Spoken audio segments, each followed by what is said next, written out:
जय जय जय जय जय शाश्वतम् आदिनाद ब्रह्म ओंकार शाश्वतम्।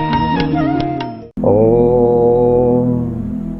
एगो ऐसन परब जेकर नाम सुनते और चाहे जेकर भजन और गीत सुनते ही मन में एगो गुदगुदी होला हर बिहारी के, शरीर में रोमांच होला, वो चाहे अमेरिका में होखो और चाहे कलकत्ता बंबई दिल्ली कहीं होखो। एकदम कठिन से कठिन परिस्थिति में भी वो कोशिश करेला कि अपना गांवे हम पहुंच जाई। ये छठ के समय देख के समझ सकता आदमी की कितना टिकट की दिक्कत होला और परिस्थिति कैसन कैसन लोग झेलेला।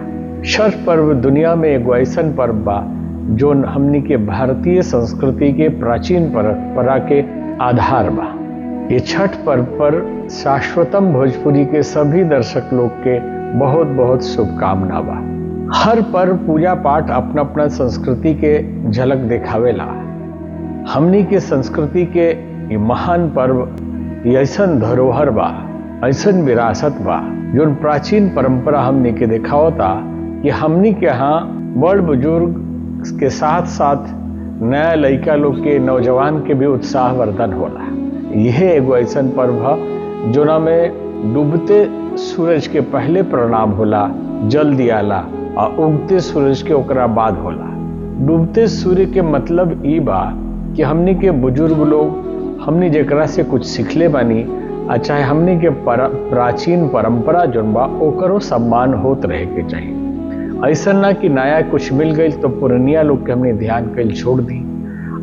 ओकरा साथ ही उगता सूरज के प्रणाम और पूजन एक खातिर कई जाला कि जे नया पीढ़ी आयल बा ओकरो मान मर्यादा रहो, ओहू लोग के उत्साह वर्धन होत रहो।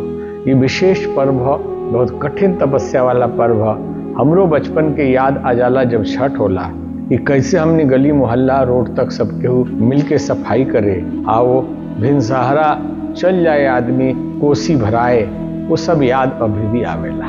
तो छठ पर्व पर हुआ लोग के बहुत बहुत शुभकामना बा, आशीर्वाद बा।